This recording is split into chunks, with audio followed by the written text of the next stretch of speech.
fancy meeting you here, stranger. This is your Phantom State Pin. Welcome back to our replay of Eldritch. Lots changed. I know you've noticed the differences in the Nyarlathotep levels and the Dagon levels already. The Cthulhu level has also changed. Namely, these big cyclopean maze-like structures have been added. So it definitely feels more like Aurelia and not a weird forest, which is really nice to see.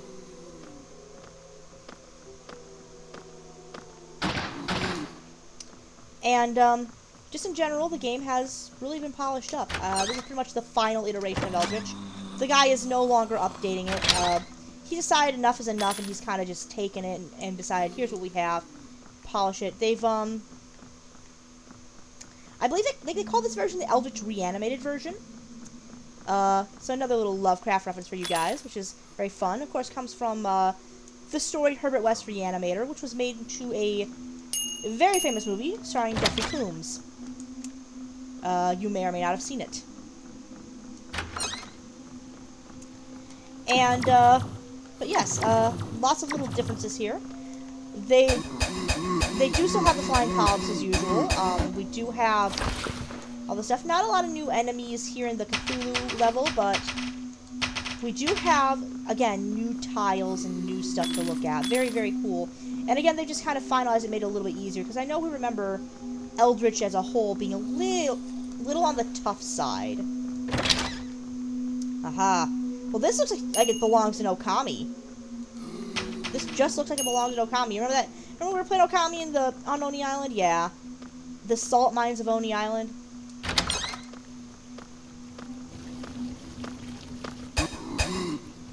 Stealth snipe. I'm gonna zip down here to grab this fountain real fast. Hopefully not eat shit on these spikes and die. There we go. Oh my god, are you serious? That shouldn't have hit me. That shouldn't have hit me. Volcano bake meat. Delicious. Speaking of volcano bake meat, you know what I freaking miss? And it's a weird thing to miss, I know, but Taco Bell used to have a volcano lava menu, and they had this really hot, delicious hot cheese, and this really good volcano burrito with like a really spicy sauce. Because I really, really love spicy food. I'm the kind of person who has a hot sauce collection. I love spicy food. And at one point, I believe in like the early 2000s, or like early 2010s, Taco Bell had this volcano burrito. And it was so good, you guys. It was so fucking good. It was like the best spicy food they ever put out. Nothing else compares. Although I do like their cantina chicken. Like, their cantina stuff is really good. Like, so they've added new good things, but I really, really wish they would bring back the volcano menu. Or at least that volcano burrito, because it was absolutely the best burrito in the entire universe. I swear it was a real thing. I'm not making it up. Somebody back me up on this, but it was like the best burrito in the entire universe, and I crave it every single day since it's been gone. And I know it'll never come back, and it breaks my heart. Because people got super sick of like the super volcano menu for a while after a while. But I will never get tired of spice. Like I said, I'm the kind of person who has a hot sauce collection. I have like 4 or 5 different, like, I have ghost pepper sauce. I have like Trinidad scorpion sauce. You name it, I probably have. And I've got like 5 or 6 different other hot sauces as well. Oh, please let me shoot thing. Yeah. But yes, I have a lot of different hot sauces, and I add it to a lot of my foods. I'll add it to my pizza, I'll add it to my eggs, I'll add it to my breakfast burritos. You name it, I'll put hot sauce on it. That just is a thing. I just enjoy it. But I mean, I actually even have scared like waiters. So there is a little. Oh, I didn't have to eat that guy. Why'd I do that? Why did I eat that person? That creature? I didn't need to. Said the vegan? Question mark.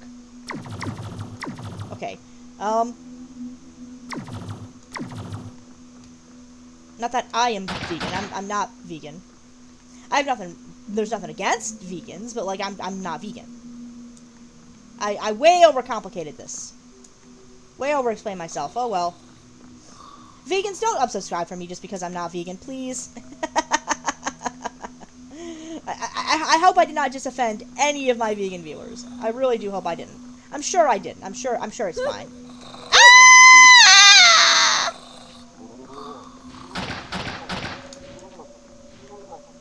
I'm shrieking. Can you, like, stop, like, crop dusting over there and, like, come down here and let me stab you? I need food, so I'm gonna have to eat you, sir. I'm sorry. Said the omnivore.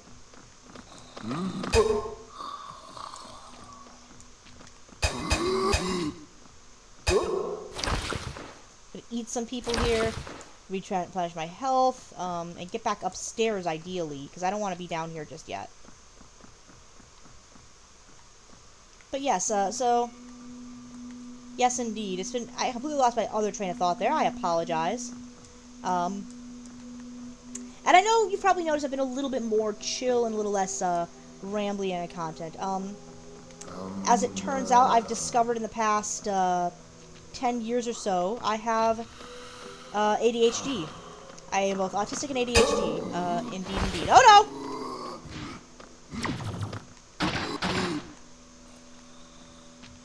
Yes, I have both autism and ADHD, so I am doubly neurodiverse, which is fun. Makes me very quirky and interesting, according to other people. Like, people seem to find me very interesting. But it's a bit of a pain in the butt, because not only do I have the fun of, like, just never having a social battery, where I want to do everything and then nothing at the same time, I also have the fun of people just not comprehending what I'm saying. And, I mean, it's not uncommon for people like me to have situations where I go to say something and my tone is just off, or I go to do something and people mistake it for something else. And then I get frustrated because, no, that's not what I'm trying to do. And then I over-explain. And it becomes a case of, like, you know what? If those of y'all watching who don't know what autism is like, or being neurodiverse is like, want to know what it's like, go watch the video Going to the Store. Yes, the one with the little weird dude who's running around and he's like that's basically what it feels like in my brain 24/7. Either that dude or everybody else is that dude. Because when you kind of inherently have a different social structure to your brain, when your brain works differently to the average person or the typical person, sometimes, god damn it, sometimes the world seems weird and strange and nightmarish in ways that might not be apparent for somebody who doesn't have those issues or those struggles. And unfortunately, it's gotten me in a lot of trouble over the years, just because, again, I can be very hard to parse. But, I discovered, again, I am ADHD, and I, recently got on medication for it, so hopefully things will go a little bit more smoothly in the long run. I'll be a little more calm, I'll be a little more collected, and a little more focused. I know I certainly play better when I take my medicine, so I'm hoping that my content becomes more focused and driven in the next as I kind of adjust and I get things together and kind of focus things up. Focus up and learn to deal with actually keeping this fun little quirk of my brain's chemistry happy without creating a situation where I'm just completely unfocused and unable to do anything. And hopefully I'll also ramble a lot less in my videos too. And I hope you've been noticing the improvement. I feel like I've been noticing an improvement. Just in general. It's my everyday life and work and everything. Play, work, doesn't matter. I feel like I've become a lot more coherent and able to formulate my thoughts a lot better.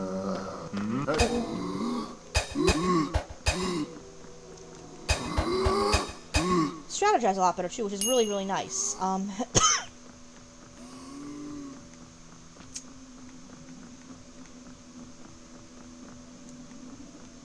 So I was talking the other video about meeting celebrities, and I kind of tied into my first video where I mentioned I went and saw Voltaire in concert.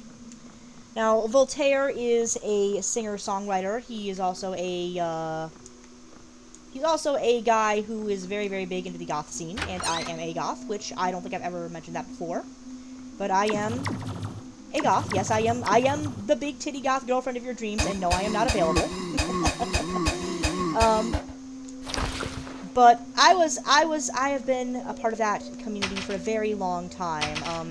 I would say at least 10, 15 plus years at this point, ever since I was in middle school. A very long time. So I'm 33, so you do the math. I am very much an adult woman, so you do the math of how long ago that was. But I started kind of dressing that way when I was in middle school, and I don't typically dress that way these days because it's just a lot of work. The makeup alone can take hours. I mean, it's a lot of effort to look that good. It really is a lot of effort to look that good, and I don't think people realize that when they see people in the subculture with all these fancy like clothes and like the corsets and the dresses and the beautiful, beautiful shirts and the studs and everything on their jackets, but it really is a very intensive style to dress in. Ah, it's blocked off. Okay. Okay. Well, that doesn't go anywhere. Do you go somewhere? Yeah. I mean, it's not really a surprise since I'm all into like horror and dark stuff that I would be in that subculture, is it? Let's be honest. Those of you who know me for a long, long time. Does that surprise you to know I'm part of a spooky counterculture? I don't think somehow it does. But, yes. But Voltaire has been a big, big influence on me since ever I was in middle school, and I discovered his music. And it kind of helped me through a lot of tough times. It helped me through kind of understanding myself and, like, trying to find my way and my style and my personality and who I am as a person when I was very, very young. Because it kind of gave me something to kind of latch onto and identify with. And of course, he did a lot of like music for other shows. He's done music for shows like The Grim Adventures of Billy and Mandy, which if you're familiar with that show, and you should be if you're of a certain age, he did a few of the songs for that. Oh, there's spikes here. Yeah, just damage yourself on the spikes over and over. Great job, Phantom. Yeah. Yeah. Totally. Absolutely. But yes, so his work has been something that's kind of inspired me for a very, very long time. God damn it. And I even, as of recently, used one of his songs in my Twisted Masquerade comp video, which I'm sure some of you watched that. Two of you watched that. 2 of you watched that macaroni art. But I just kind of surprised when I met the guy because I guess maybe I gushed a little too much, but when I met the guy, because he's very, very high energy on stage, like really high energy. But then you meet him in person, and he's very, very chill and kind of quiet, and he kind of strikes me as a little introverted, very serious and professional. That's a new insect, by the way. That bug will split into pieces. No, pop it out. Or don't blow a hole. Okay. But yes, so it's interesting to me how celebrities differ depending on when and how you meet them versus the personas they put on. And Voltaire's persona is that he's such a character, right? Because, I mean, this guy who dresses up, he looks, admittedly, in his words, like Dracula, and he goes around singing songs about, like, zombie prostitutes and, like, monsters and, like, being a goth, and it's just a vibe. It's just a whole vibe, and I appreciate people like that. I do appreciate people like that who are unapologetically themselves and authentically themselves, even if they put on a facade in some situations over. I mean, we all do, don't we? We all kind of have different personas we put on and different ways we identify in different situations. Like when I'm at work, I just don't want to talk to people. Just shut up and let me do my job. But of course, when I'm doing YouTube with you guys, I'm a lot more personable and a lot more friendly. And weirdly enough, I've found sometimes even the clothes you wear can make a difference. Like, for example, if I'm cosplaying, if I'm doing my Ghostface cosplay, it's weird. I start to take on the mannerisms. I become a little more confident, a little more cocky, a little self-sure. And I don't know if it's the anonymity of having a mask, but even when the mask is off, I feel confident and assured of myself in a way that I don't with, say, other cosplays. Which is a weird thing to say about Ghostface, but it's a confidence booster being in that costume. It's a weird, weird confidence booster. And I can't really put it any other way.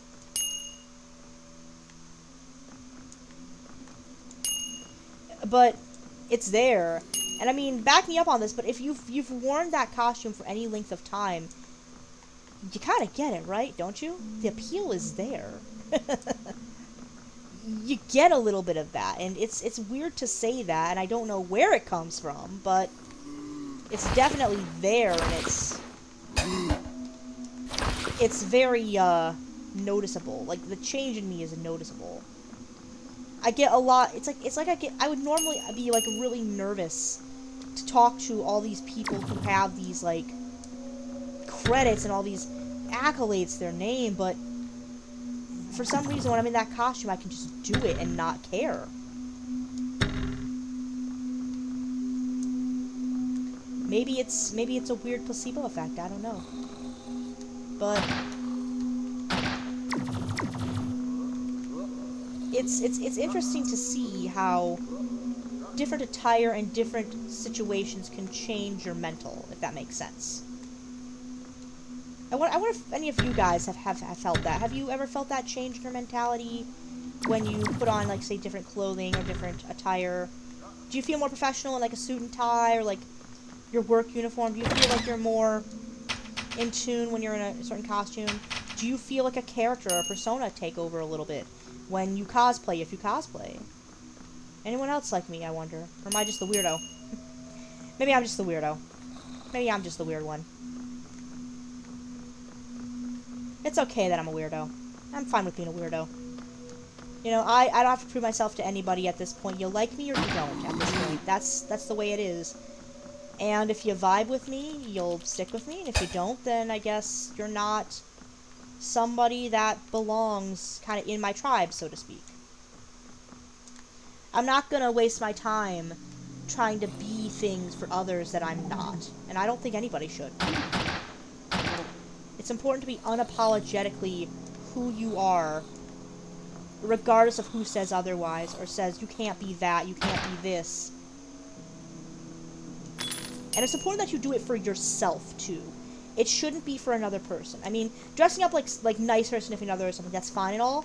And that's absolutely valid. There's no reason not to do that if you're both alright with that. But you should never feel like you have to change yourself for somebody else. Or change who you are to impress somebody. If they don't accept you for who you are, then, again, they're not meant for you. They and what they stand for are not meant for you. Oh dear, oh dear, oh dear! I was trying some fancy tricks and I messed up badly.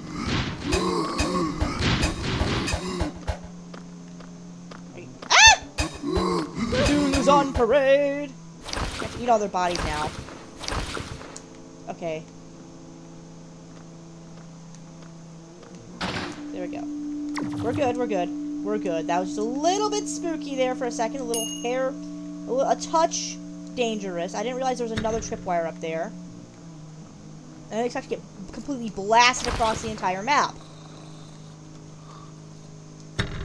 But yeah, like I said, it's just one of those things that I feel like, again, like I said, be authentically true to yourself. And if people don't accept you for who you are, who you love, how you love, who you're attracted to, what your gender identity is, what your personality is, what you enjoy and find meaning and love in, and fun in, then they're not for you, and they're not worth your time, and you shouldn't bother with people who just don't want to accept you as you are. Because in the grand scheme of things, it doesn't matter. We're all going to die at some point. And you might as well not waste the life that you have trying to do and be something that you aren't.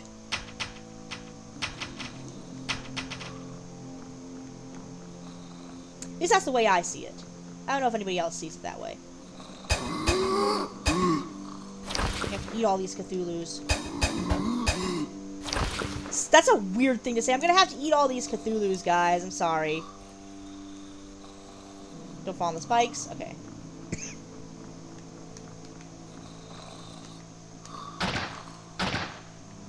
But yeah, it's a thing. It's a whole thing, and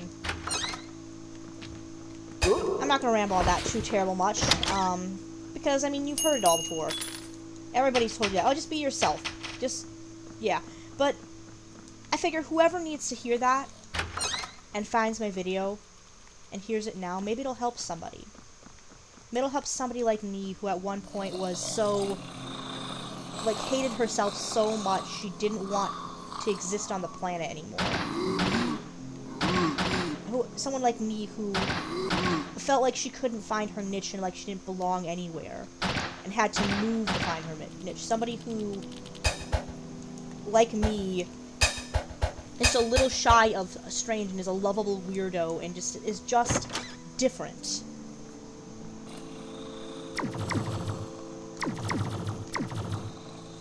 I don't think anyone should ever feel like they're beholden to be or be a certain person. I never want people to end up feeling like they don't belong on the planet, like the world would be better off without them in it. Because it really wouldn't. You bring an energy as a human being, as a unique human being, to the world that nobody else can bring. You do things that nobody else can do. You will always be the only one of you that there is in this world, in this whole wide, miserable little mudball of a world. And it would be a shame to lose something that unique and that rare and that beautiful, in my opinion. Now, Suicide Awareness Month is over. That was September. I didn't really do anything for it because I didn't know what to say for it because I didn't know how to bring it up, but I guess no time like the present to bring that up. And I mean, if that is you right now, if you're in a place where you're struggling or you're suffering or you're not having, you feel like life isn't worth living, I hope this has been kind of like a sign, like a comfort point for you. Because, you know, there is somebody who does think about you and does care about you and does want to see you, you know, return to my vids, return to my content. I mean, it'd be a shame if you missed my stuff, of course, but that sounds a little stuff to me. I apologize, but moreover, I believe. Oh, hey, what's this? This is what I was talking about. You pray this cross. I think it gives you your health back. I forget, but we didn't have any health missing, so I couldn't really show that off. But yeah, I just hope that that my words kind of give you a something hopeful, some symbol of hope, something to hold on to. Just to get you through that one more day, because sometimes that's all you need is to get through that one more day. Even if you can't get through, you think the night. Because if you can make it through one more day, you can make it through another, and maybe another, and maybe even several more. And maybe that will give you the courage to find help or talk to somebody who can help cement and deal with these feelings that you're feeling. I know what happened to me is it took a friend pulling me out of a really dark place and listening to me like, hey, Phantom, you sound like you're not in a good spot. You sound like you don't want to be here anymore. And I would hate to lose a friend. I would hate to lose somebody that means so much to me and has given me so much joy in my life. And I'd hate to lose you as somebody who is, you know, a human being worthy of love and support. Not even as a viewer, not even for my views, not even for my channel, just as a human being that deserves to be loved and cherished and supported. So again, if you're looking for a sign to move on or do something about a terrible circumstance in your life or a shitty situation in your life, let this be that sign. Because if you need to escape somewhere, if you're not doing well in a place and that place no one accepts you where you are, it might be time to, you know, get out of that place. Because, you know, you can survive in a place that makes it hard for you to live yourself and your truth and your life. But you're never ever going to be able to thrive in a situation like that. You're never going to be able to truly become what you're meant to be if you keep surrounding yourself with a place that only feeds your negativity and you're only focused on surviving.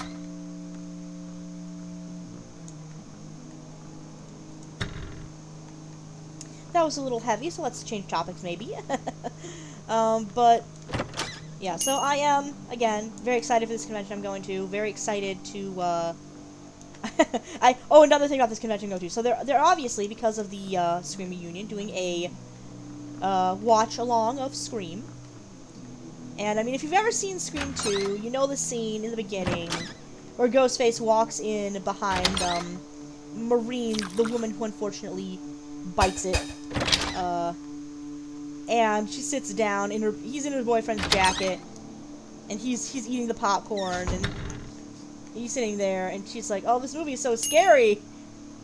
Hey, do you want some popcorn? And he just shakes his head. I can't wait to do that to somebody in real life. That's gonna be really freaking hilarious. Oh, come on! How was I supposed to avoid that? Sometimes the game just throws loops at you like you can't fucking avoid. That's the problem with this game sometimes. Carefully, gingerly, there we go. Yeah. There we go, we're all good. We're all good, okay. We're where we need to be. Good, good, good. Watch out for eyeballs. That's an eyeball.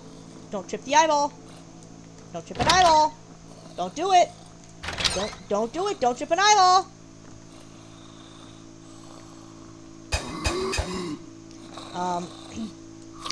Volcano baked meat. But yeah, I'm that's like one of the one things I am very excited to do. I just want to scare some people, and that's the fun of dressing up as a character that is an ambush predator, so to speak. You get to scare people. Like, I was at a con like, not even a couple months ago. I was at a Comic-Con, local Comic-Con, and I shit you not, there was a Michael Myers with his own terror radius. Like, he had an actual, like, person, like a handler running around with, like, playing the music on a speaker for him, so that every time he showed up, you would hear the dot, dot, dot. It was great. And, so I'm there in my Ghostface costume, and I go up to her, I go up to him, and I go, I make, like, a motion with my knife, like, let's duel or whatever, and he just stopped, the music just stops. He went, are you serious, bro? Are you fucking, you know who I am, right? It was amazing. I'm just sitting there, I'm like, oh boy. And I knew which is a costume, but in that moment I went, oh crap. I pissed off Michael Myers. And he was like in character the entire con. The guy was spectacular. He did a fantastic job. I mean, it's not hard to do a cosplay of Michael Myers either. Like, it's a really easy costume to get and put together, and also just a really easy costume to, like, portray. All you have to do is stand there and look menacing. He's a very easy character to portray. But a fun one, nonetheless. And, again, it's one of those things that I love seeing at cons, like the ingenuity and the creativity people come up with to bring characters to life that they love and they cherish. And that, to me, I think is the cool thing of con. Like, I've had people tell me in my Ghostface cosplay, you know, Phantom, I really love your costume. You have brought such joy to everybody here at this convention, and that makes me happy. I've had little kids come up to me. Little kids love Ghostface. Oh, they love Ghostface. They'll come right up to me, and they'll absolutely no fear in their hearts, and they will just absolutely like, Ghostface, I love you. Can I have a hug? And it's like, you realize I'm a mass murderer that stabs people, right? That's what I'm dressed as right now. But that'll just about do it for this chapter of Eldritch. Our next level will be the final level, and we'll take it from there. So again, thank you for joining me. I'll see you next time. Peace!